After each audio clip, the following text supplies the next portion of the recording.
For the week of April 10th, 2022, after 8 false starts, this is Mojo Weekly. I'm John. Mojo Menace. More like Mojo Madness. Yeah! All right, man. Here's your news. I forgot to unmute you, didn't I? You did, you son of a bitch. But I saw it, and I was watching the thing, and then I'm like, I'm going to hit the spacebar and try that method. And guess what? Yeah. It fucking worked. It worked. Yeah, it's late. We're doing our best here. The software's fighting us, but we'll power through it. Josh, here's your news. The biggest news of the week that I probably should care about, but I just don't, is Kingdom Hearts 4 is now in development. Kingdom Hearts 4. You a Kingdom Hearts guy at all? I enjoyed the first one quite a bit. That was right. it, though. I never played 3. I played with 2 a little bit, but the thing that's interesting about this now, so Square Enix, or just Square. Oh no, it is Square Enix. Yeah, okay. Yeah. Square Enix and Disney are working together now. Does this mean it includes Marvel and Star Wars and Alien and Fox? Like everything. Everything. That I'm curious about. Is Sora going to run into like fucking Mother Alien and it's like. Homer Simpson. Yeah. The Simpsons going to be a part of this now? That'd be kind of cool. I'd be down with that. Fucking everything. Anyway, so is supposedly an epic new storyline named The Lost Master Arc. It's going to take place in an expansive city set in a gorgeous, realistic world, unlike anything ever seen in Kingdom Hearts, which it looks a lot like Tokyo to me. And the trailer also introduces Kingdom Hearts fans to Strelitzia, a new character. That sounds pretty crappy. No, I'm kidding. I'm sure it'll be fun. So yeah, Sora, Donald, Goofy, and all your favorite Disney and whatever else characters are going to be there. Whatever else Disney owns. They also announced a separate game called Kingdom Hearts Missing Link, which is a mobile game. So, your mileage may vary on that. So yeah, man, Kingdom Hearts. People like fanboy nerds all over the world just collectively gasped, and we're like, "Ooh, Kingdom Hearts!" Yeah, I mean.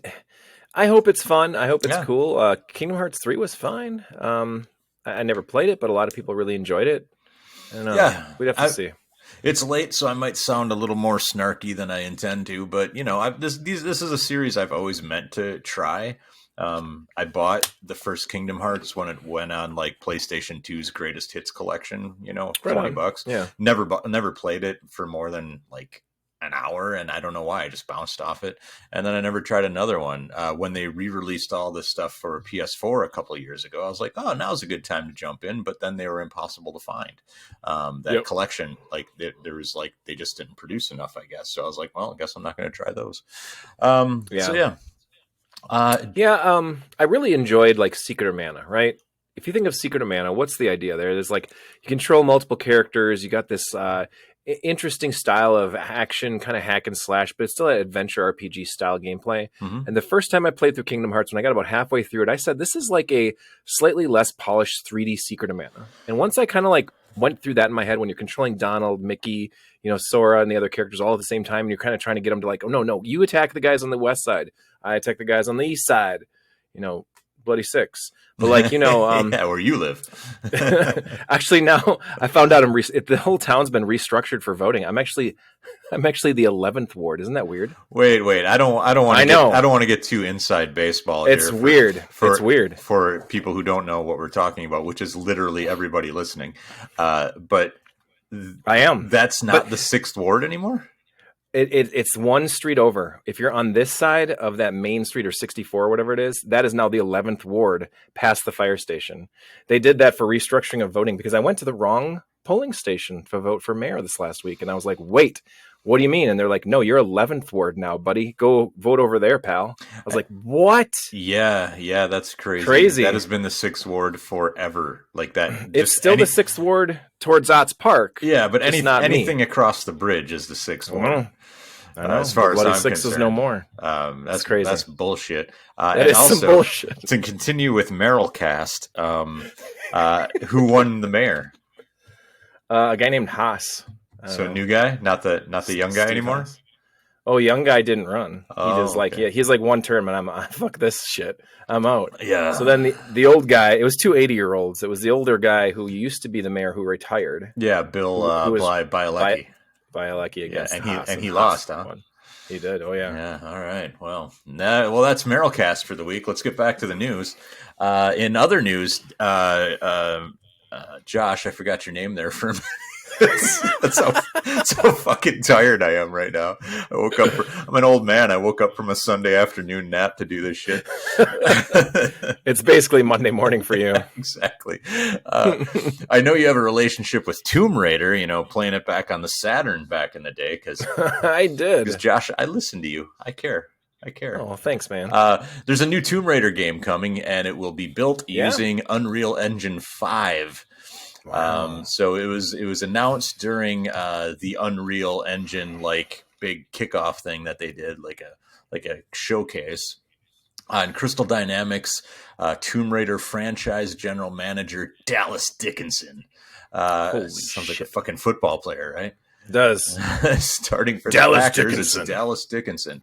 A high-quality cinematic action adventure experience, blah, blah, blah. They didn't show any gameplay or images, and they did not release or reveal a release date. So, great. More Tomb Raider. So there you go. I actually have enjoyed... I played the first game in the Tomb Raider reboot, that they did on PS4 and Xbox One, and I did enjoy that a lot. I know it's stupid to say that it played a lot like Uncharted, which is flipping it on its head, because Uncharted kind of stole a lot from Tomb Raider, and kind of ate its lunch for a little bit. And then Tomb Raider was like, oh, those are good ideas. We'll use those. Yep. Yeah. So I really like that first one. I didn't play, I think, the other two in the rebooted series, but I really did like that first one. Wait, what was that name? Alice Dickinson? Dallas Dickinson. Dallas Dickinson. That almost reminded 12, me of the old Dallas Dickinson. The number 12, Dallas Dickinson, baseball batting for the Bobson Dognut baseball team. Right. That reminds me of fighting baseball on the Super Nintendo. Those names that were in it, like Sleeve McDykel, Sleeve McDykel, or Daryl Archideld, or perhaps Bobson Dognut, or maybe Willie Dustus. Yeah, I like it. You can get a Bobson Dognut T-shirt on the merch store at MoJoMenace.com. Just click on the merch button, get yourself a Bobson Dognut T-shirt. See, I need me one of them. I'm whoring out. All right, this is Josh's news of the week. Return to Monkey Island announced this week. A sequel that is actually pretty freaking awesome. It's coming this year. Sequel to the legendary point-and-click series, and being developed with original writer-director Ron Gilbert. Hell yeah. So, that's really exciting. Yeah, I'm down for that. That makes me actually think about streaming and think about games that I want to play upcoming. And man, I want to play some of that Secret of Monkey Island, those magical, original, scum point-and-click adventure games. I think that's coming. I think that's coming up this summer, man. Yeah, these games are... I love the concept behind these games. I love the vibe. I love the feel. I love the humor. The puzzles are just so damn obtuse for me that there's no way I can ever even come close to finishing them without a guide. Yeah, I get that. Designed as a follow-up to the first two games, the new game is being published by Devolver Digital in collaboration with Lucasfilm. It also brings back the original co-writer Dave Grossman and LucasArts composers Michael Land, Michael McConnell, and Clint Bajakian. Up next, batting third baseman Edward Dajakian. It's baseball season, John. Here we are. Look at us. Apparently, this game has been in development for the past 2 years in complete secrecy. That's crazy, man. Yeah. That's awesome. Good for them. That's nice to see that kind of stuff, even with the world of internet and garbage and everything being spoiled for us before it even hits the news. Yeah. I like that someone is able to keep something secret like that. I like that. That's awesome. This is in kind of, it's not quite a news realm, but it's more like rumor, kind of maybe news. Square Enix has applied for a trademark in Japan for Tactics Ogre Reborn. I did hear about that. So this is ramping up speculation that it's going to get a re-release. The trademark application was filed on March 31st, published this past Thursday. There's been no official announcement. Let me repeat: no official announcement of a new game in the Ogre Battle series. The last original release was Tactics Ogre: The Knights of Lotus for the GBA in 2001. Wow. So yeah, it was Tactics Ogre: Let Us Cling Together was originally released in 1995 and then re-released on the PSP in 2010. Very cool. That's awesome. So what about another rumor I heard? Maybe it's not a rumor. Maybe it's an actual news story. Didn't GameStop cancel everybody's pre-orders for the new Intellivision console? Yeah. What the hell's that all about? What about my pre-orders? Where's my pre-orders for my Intellivision? Yeah, your pre-order. You're really sitting tight for that one, weren't you? You're really holding your breath. Well, speaking of pre-orders, though, the pre-orders for the Amiga 500 Mini are up now on Amazon. Oh, yeah. That's kind of a big deal. Get one of those. You know a lot more about the Amiga than I do. I actually did not jump on that. It's $139. That's a little steep for me. Yeah, I speaking of those minis and steep prices, I really want the Egret 2, the Taito Egret Mini 2, but fucking $200 plus the extra spinner thing is like another $150. I can't eat that, man. No, I am a sucker. We've established multiple times on this thing that I'm a sucker. Oh, sure. But I am not that big of a sucker. And then finally, we just can't let the shmups go. So we're going to talk a little bit more about shmups. I just bought a brand new shmup today, so what was that? I can't pronounce this damn thing. Enduro. I don't know. What? Andrew Dunas? Yeah, Andrew Dunas 2. Oh, like from the Neo Geo. The original was on the Neo. Yeah, Shmup Junkie did a video on it today, and I was like, that looks good. And I bought it. Oh, sweet. I bought it, and yeah, it's good. Really that's good. Awesome. But anyway, in news is City Connection will be re-releasing the Cave Shmup Akai Katana this year. Ooh, very nice. Yeah, I love these games. Platforms were not announced, but it was shown running on Switch.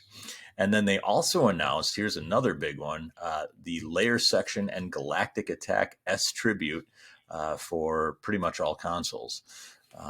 It will launch in just a few weeks on the PS4 and Switch on April 28th, followed by the Xbox One and PC. At a later date, there's a Japanese demo available on the PS4 and Switch. So this collects Layer Section and Galactic Attack. Following Layer Section, City Connection will release the following titles. Ready for this one? I'm ready. Puzzle Bobble 2X and Puzzle Bobble 3. Whoa. Elevator Action Returns. Fuck yeah. Metal Black, which is a crazy shmup. Nice. And finally, one that I don't think I'm familiar with, and that is Cleopatra Fortune. Mm-hmm. That one I'm not familiar with. So. Doesn't ring a bell, sir. No. But that is our news. Let's move on to the new releases. All right, just a few this week. We've got 13 Sentinels Aegis Rim is coming to Switch. This one I'm interested in. I already own it on PS4. I got it as part of like a crazy sale last fall, and I'm super excited to someday maybe get to it. Whoa. Did you say Aegis Wing? No, Rim. Oh. Rim. Aegis Rim. Rim. Anyway, Cat Cafe Manager, which, good God, okay, for Switch and PC. That sounds like one of your favorite 3DS eShop games. It kind of does. I'm not Cat Taxi Manager. Build your own cat taxi and play games and tap things and do stupid shit and look cool in public? Probably not, but hey, you're playing Cat Taxi Manager. I mean, that would be a better game, but this is Cat Cafe Manager. Oh shit. Oh. I would prefer the Taxi Manager, where you're like Danny DeVito in Taxi, and you're just a grumpy cat, just fucking. Hey, here, get it! God, fuck, cat, get over here! Yeah. I fucking hate cats. Anyway, Nobody Saves the World for the PlayStation consoles coming out finally, I guess, for those who've been waiting. And then finally, Road 96 for the PlayStations and the Xboxes. The sequel to Road 95, I assume. I assume, yeah. The first 94 were great. Yeah. It sounds like, though, that all these new releases this week means I'm going to be saving a lot of money. You and me both, unless I buy another pile of shmups, which is possible. All right. Next up, we got Dale and his retro recap. Hey, what's up, MoJoWeekly listeners? This is Dale, and welcome back to this week's retro recap of the latest retro re-releases, remasters, remakes. As always, credit goes to GSK from Retronauts.com, StrictlyLimitedGames.com, and LimitedRunGames.com. You can find links to all this info on this week's releases on the MojoMenace.com forums. So let's get to it. Starting off, GSK wanted to ensure that he was unsure to include LEGO Star Wars The Skywalker Saga in this week's releases because it is unclear if it collects or remasters all the older LEGO Star Wars games based on the 9 core films, or if it is an all-new remakes, all-new versions of the games. So after digging into it myself off like the Steam data page, I'm just as unsure, but reviews are likely hitting by the time you hear this, so research away and decide for yourself, young Jedi. With this week's digital releases from the arcade archives, is a selection that is a spin-off of a Pac-Man game in the form of 1984's Pac-Land from Namco for the Switch and PS4 for $8. It's a side-scrolling action puzzler starring everyone's favorite yellow puck. After its original arcade release, it was ported to the TurboGrafx 16, so maybe John and Jash have some insight on this one, and it also hit the links in the Famicom and on various Pac-Man Namco collections over the years. As with other Namco arcade archives recent picks from the last couple months, Pac-Land will be one of the many games in the Pac-Man Museum Plus collection hitting next month, so just a friendly heads up on that in case you want to save a few bucks. Next up is Square's Chrono Cross, the Radical Dreamers Edition for Switch, PS4, Xbox One, and PC via Steam for $20. If you're familiar with how Square Enix updated its earlier PS1 Final Fantasy games and recent remasters, well, this is receiving similar treatment with Chrono Cross, receiving optional remastered HD assets, an all-new rearranged soundtrack, New Game Plus options available from the get-go to make getting through fights a much breezier experience. There's one big addition though, and that's worth noting: the formerly exclusive Super Famicom Satellaview installment called Radical Dreamers is available in this, and it is a visual novel follow-up to Chrono Trigger that was never officially available in America. It was very hard to come by until now. So a nice tip from GSK is for those wanting a physical release, you may want to go to East Asia Soft and import it there because it's only receiving a physical release in Asia, and with other recent Square digital releases that will have the full English text available in that physical installment as well for those savvy to importing. The vertical shmup Escados is hitting PS4 this week for $27. We already covered it a couple months ago on the Switch when it released there as the former Japanese 360 exclusive shmup that comes bundled with a pair of the developer's earlier WonderSwan games from developer Cute Games. It is the background music for this week as well. Also releasing this week is the much anticipated, well, at least for me, House of the Dead remake on Switch for $25. No, there's no light gun for the Switch officially, but there is gyroscope controls, and this sports also all new modern gen visuals, a newly arranged soundtrack, all new voiceovers, and optional extra modes to play like a horde mode. GSK noted that there has been reported performance issue, but just a heads up, this is from the same developers that also released the recent Panzer Dragoon remake, and that game did receive a number of helpful updates that actually improved performance by all reports, so that will presumably be the case here too. And also worth noting is there are physical versions available on Amazon for pre-order that will be releasing in June for an extra $20 to $30 depending on the edition. And rounding things off are two fan translations this week. Following up on the Klonoa Game Boy Advance translation from last week is another Klonoa game for the WonderSwan with a puzzle platformer entry called Kaze no Klonoa Moonlight Museum, which you can track down on romhacking.net.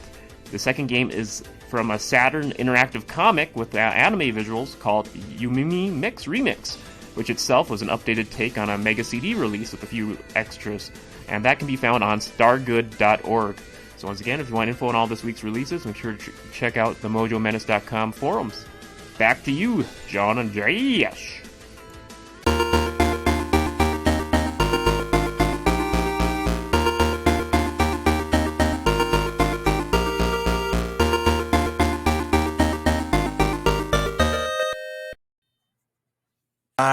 Josh, got to turn on my mic. So Dale mentioned the Pac-Land re-release that came out. Pac-Man and his wife, whose name is... Paula? Ms. Pac-Man, you would think, right? Oh, But yeah. unfortunately, due to copyright issues, somehow she's been renamed Pac-Mom. Wow. Pac-Mom. Pac-Mom. Because, at games, the people who make those shitty retro consoles, somehow, I don't know, through some sort of legal chicanery, they own the rights to Ms. Pac-Man, so Namco had to rename her Pac-Mom. That is crazy. Isn't that fucked up? Wow. Yeah. So wait, weren't you a big fan of the original Pac-Man cartoon? Oh, I loved it. Oh, yeah. Pac-Man, yeah. Yeah. Pac-Man. And that's what Pac-Land was based on. But wasn't that her name? Her name wasn't Ms. Pac-Man in that either, though, was it? I don't remember, man. It's been many years. I'll let you Google that one for me. Yeah, I'm going to Google that one for you. In the meantime, it is time for the game spotlight, which you are. I am. You are in charge of this week because you are the resident wrestling guy. I am the resident wrestling guy. So I was thinking, man, it'd be really cool to talk about a whole bunch of wrestling video games. But you know what is coming up in a couple of weeks? The Midwest Gaming Classic. And we should sit down and have a chat of some wrestling games. Because, man, I think myself and Dale, we're going to rock out a whole bunch of wrestling game talk. But so basically what I'm going to do, it's my least favorite Nintendo console ever created, the N64. But it easily had the best wrestling games on it, oddly enough. And in my opinion, there's never been a better wrestling game since the WWF wrestling games that came out for the N64. So what I wanted to do is briefly talk about the weird history of WWF and WCW wrestling games on the N64. Because around the time that the N64 came out in 96, the first wrestling entry that we got in the States here was WCW Nwo World Tour.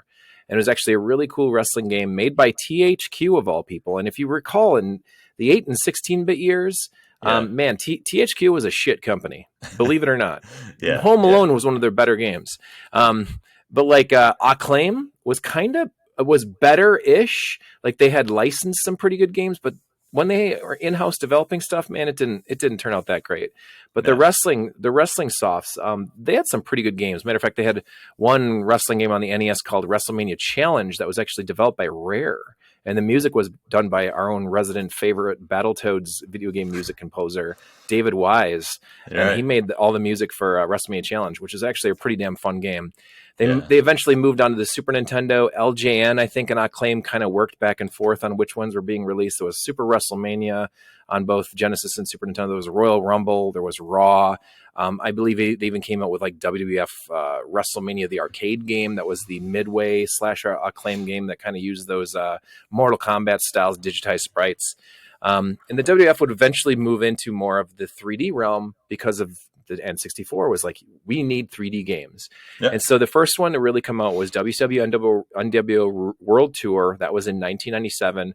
Awesome game, really highly critically acclaimed. It was the first time that WCW, which was always considered the secondary alternative wrestling program, was not WrestleMania, was not Vince McMahon, was not WWF. It was WCW. It was the Ric Flairs and the Arn Andersons and those little guys, the other company, Lex Luger, Brian Pillman, those guys. And so I recall that stuff as like, did they change it? I remember NWA back in the day. Yeah. So was that like a split off or an evolution or something? Oh no, the NWA is it's an interest. The NWA still exists. WCW does not. But the NWA is still in existence. Really? What happens? There's a long conversation that needs to happen here, but let me just be quick. Be quick. Does it need to happen? No. The NWA as an entity has championship lineage that goes back over 100 years. It has championship wrestlers, the Dusty Rhodes, the Ric Flairs, the Terry Funks, like all those guys were NWA. WCW was a television show that was based on NWA's characters called World Championship Wrestling. Okay. After a while, for whatever reason, the licensing for NWA championship belts became too expensive for WCW. And they're like, you know what? Fuck you. We don't need you guys. We're going to do our own thing and just become WCW. And they're like, all right, cool. We'll still do our thing then. And the NWA did that until about 2002 when the NWA and TNA came together and they created TNA Wrestling, which was also NWA Wrestling. Up until about TNA stand for other than tits and ass? Total Nonstop Action. Okay. One of the worst names ever. It's terrible. It's awful. It's pretty bad. Now it's just known as Impact Wrestling. But anyway, for the longest time they were NWA until guess what? The licensing became too expensive, and then they're like, "Well, fuck you, NWA. We don't need you." And now NWA is just doing their own thing. They're working with AEW. They're working with Ring of Honor. They're working with all sorts of stuff. But they're the belts, the same damn belts that Flair and Dusty held and everything. They're going back over 100 years. Anyway, so yes, NWA was a thing. Matter of fact, on the NES and the Super Nintendo versions of the WCW games that came out, they called it like the NWA World Championship and stuff. So, but that game was huge. THQ was fucking riding this lightning, whatever development team that they got. I think it was Ukes in Japan who made those wrestling games. They would wind up making like Ultimate Muscle, the wrestling game on the GameCube. And I think they made Rumble Roses for Konami. Fucking weird shit, but highly entertaining, fun, over-the-top wrestling. Yeah. And so, man, Acclaim came out then with something called Wwf Warzone on the N64, which was a broken mess of a wrestling game. When it first came out, I bought that cartridge day one. I was like, wow, these graphics are amazing because, we're stupid. We don't know how the N64 is supposed to look. So you're just seeing polygons for the first time. You're seeing your favorite wrestlers looking like sort of almost realistic for the first time. It's like, wow, this is great. But about 5 minutes into it, you realize the controls are choppy as hell. Nothing makes sense. The gameplay is just awful. And they've put together a really broken engine that just isn't great.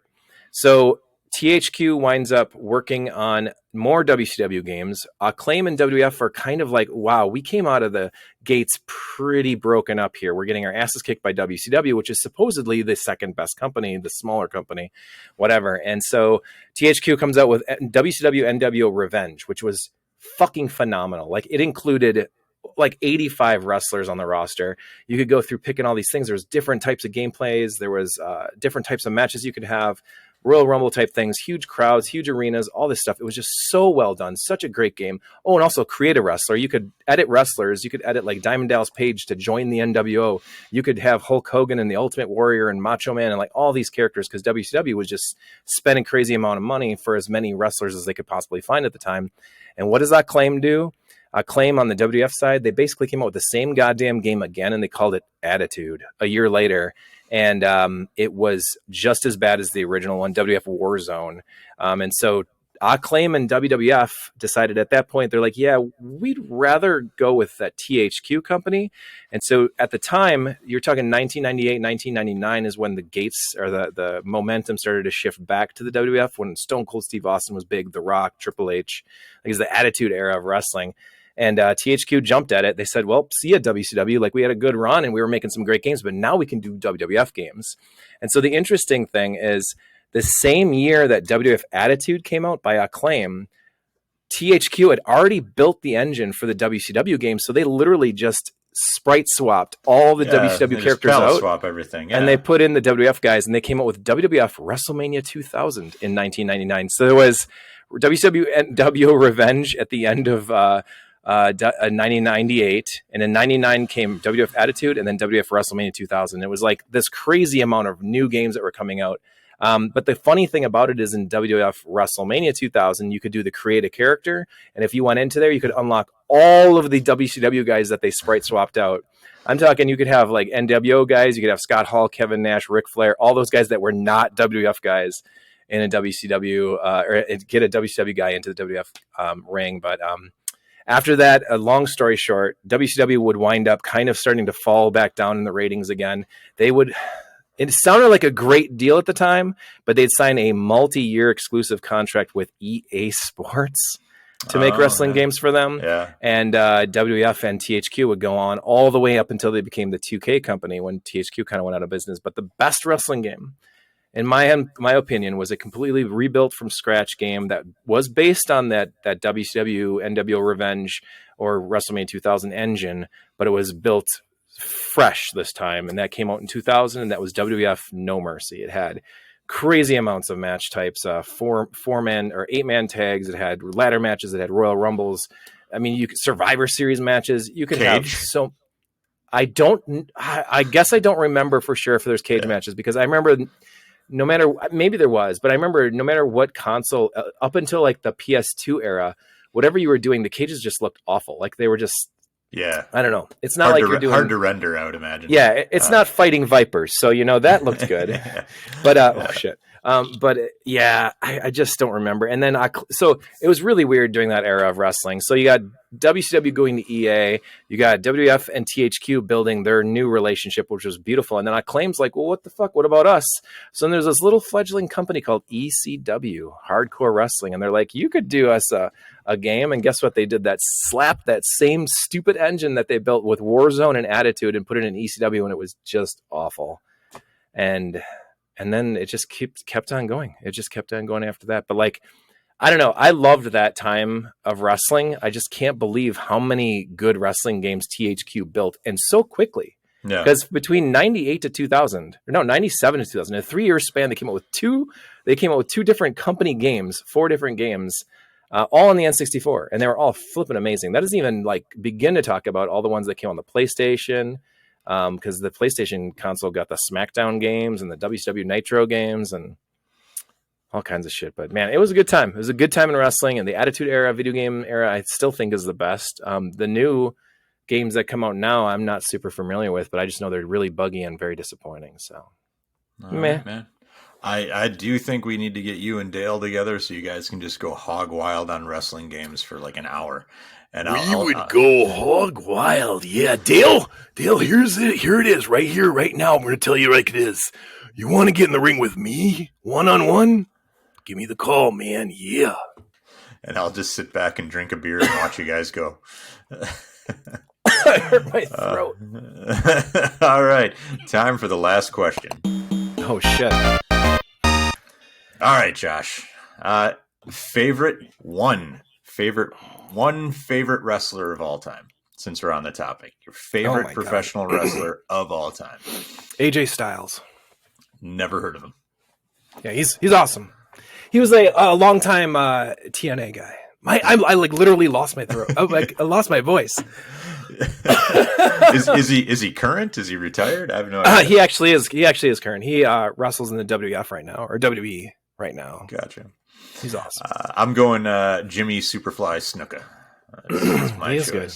I haven't watched wrestling like as a fan since I was probably like 8 or 9 years old, and he was always my favorite when he would get up on the top rope and jump, and he was my guy. He was my guy. And then after a while, he was like hardly ever on until he just disappeared. So his last WrestleMania was against the Undertaker. Ooh, and that was the beginning of the Undertaker streak. Do you know what that's all about? The streak? No idea. So for whatever reason, the Undertaker was this longtime wrestler. Everybody's heard of him, right? The Undertaker. Yeah. But for whatever reason, he was undefeated at WrestleMania. All right. That was it. Right. His first match was against Snuka, and he's only ever lost at WrestleMania twice, and I believe he's had 24 matches at WrestleMania, 22-2. Well, there you go. Did you imagine that though? 24 years, because only once a year. That's insane. Like that's Tom Brady career. We know this is fake, right? I mean, right? We're there. We're fake. Did I just lose you, Josh? Just for a second, anyway, so that's it. That's it for this week. So anyway, if you want more of our shenanigans, you can go to MoJoMenace.com. On the main page, you've got links to our forums, our Discord, and the aforementioned merch page where you can buy all sorts of stuff, and a buck or two from every purchase comes back to us and helps us pay for the server and all that other crap. Anyway, other than that, YouTube.com/MoJoMenace, where you can find a new Kenneth Quispy episode this past week. You can check that out. And also twitch.tv/Mojo Menace. Josh, I think I'm going to start just paging through old video game magazines on our Twitch feed and playing the games that I see in the magazine. So Monday, I like that idea. Monday the 11th, which is when most people will probably listen to this. That night, I'm gonna read through EGM number 8, TurboGrafx versus Genesis. Which one's better? That's the cover, and I'm like, ooh. That's a topic near and dear to my heart. So anyway, I like that. That's twitch.tv/Mojo Menace. Come read along with me, and everywhere else on the internet. You can find us at Mojo Menace. Josh, where can they find you?